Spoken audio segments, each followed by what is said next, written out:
ॐ कृशधरी महाचण्डी मुक्तकेशी वलिप्रिये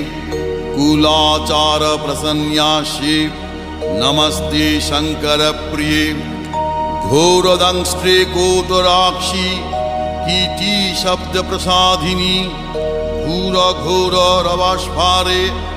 नमस्ते चित्तवासिनी बंधुका पुष्पशंकाशे त्रिपुरे भयनाशिनी